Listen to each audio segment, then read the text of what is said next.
Olá, minha amiga, olá, meu amigo, sejam todos bem-vindos aqui no canal de Saber a Lei. Meu nome é Gilberto Vassoli e nesse vídeo nós vamos conversar um pouco sobre um tema que é bastante reiterado.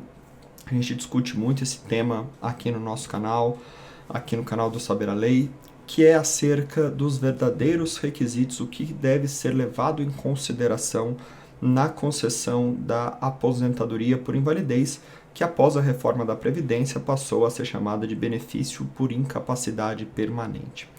Nós vamos tratar especificamente o tema 274 da TNU, que é a turma que unifica a jurisprudência previdenciária dos juizados especiais federais e que formam decisões bastante interessantes nessa unificação e que norteia de maneira muito clara as decisões do Poder Judiciário em matéria previdenciária e muito especialmente em matérias de benefícios por incapacidade.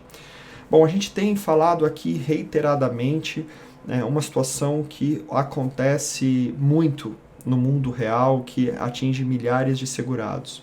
A gente sabe que para a concessão deste benefício da aposentadoria por invalidez é necessário a qualidade de segurado, o cumprimento de carência, as 12 contribuições que nós falamos, que ela pode ser apenas 6, se o segurado estiver readquirindo a qualidade de segurado, ou seja, retornando para a Previdência Social.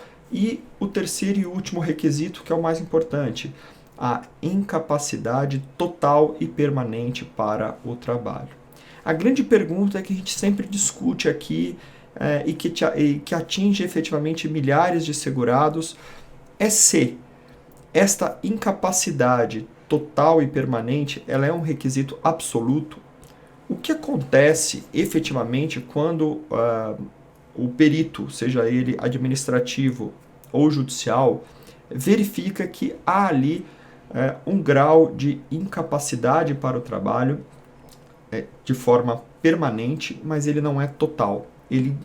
O segurado ainda guarda possibilidades, alguma certa capacidade para outros trabalhos que não é aquele que ele exercia na sua vida. O perito muitas vezes fala, não existe incapacidade total e permanente.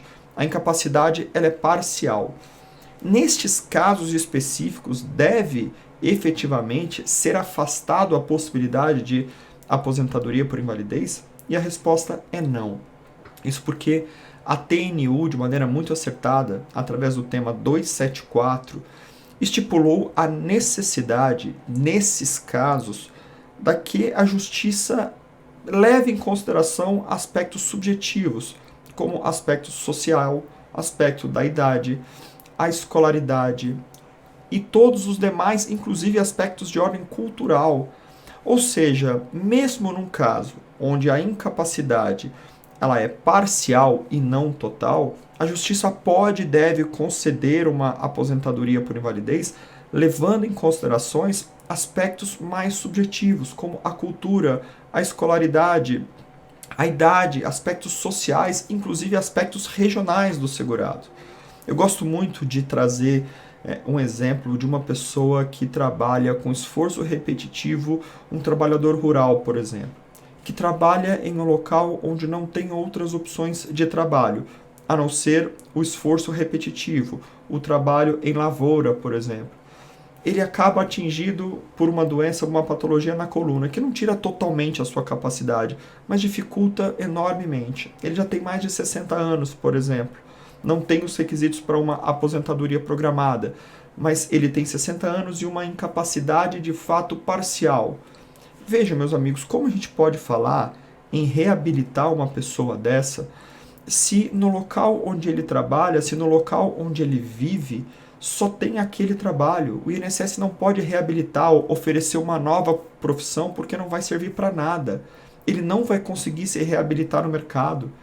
Ele tem, muitas das vezes, esse exemplo fático que eu estou inventando aqui, um trabalhador rural sem escolaridade, ou seja, não tem condição de exercer uma outra profissão.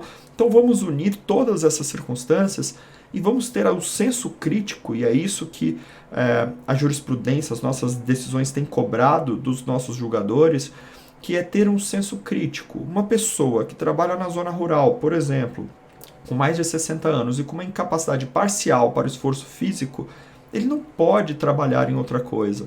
Essa incapacidade, que tecnicamente ela é parcial, ela se torna total diante das circunstâncias, da idade, da escolaridade, dos aspectos sociais e até dos aspectos regionais. O que uma pessoa, um trabalhador rural, pode fazer a não ser trabalhar ali mecanicamente, se utilizando da sua força? Então, este caso específico, ele se enquadra perfeitamente no tema 274 da TNU. É certo que já existiu uma tendência na nossa jurisprudência previdenciária em obrigar os julgadores a fazer essas análises mais profundas. Inclusive, nós já tínhamos o tema 78 da TNU, que dizia que a pessoa portadora de HIV, na concessão de uma aposentadoria por invalidez, não se deve averiguar tão somente as questões de capacidade ou incapacidade total e permanente. Era necessário, desde já, analisar aspectos sociais, a idade e toda a carga de estigma que essa doença traz para a pessoa, todos os prejuízos que ela tem na vida. Então, todos esses aspectos subjetivos, eles devem ser levados em consideração. Já existe tema, é importante frisar, tema 274 da TNU, que determina e dá um norte, dá um fio de esperança para essas pessoas que estão lutando pela sua aposentadoria por invalidez. A gente pede para que, se você quiser saber mais sobre esse tema, para que você se inscreva aqui no nosso canal. Nós temos muito material, nós temos outros vídeos falando sobre isso, inclusive temos um vídeo recente que trata especificamente sobre o trabalhador rural e como os aspectos sociais devem ser levados em consideração na aposentadoria por invalidez. E também a gente pede para que vocês nos sigam no Instagram, @seberalei. Lá nós temos várias dicas também sobre o direito previdenciário. Um forte abraço e até o próximo vídeo.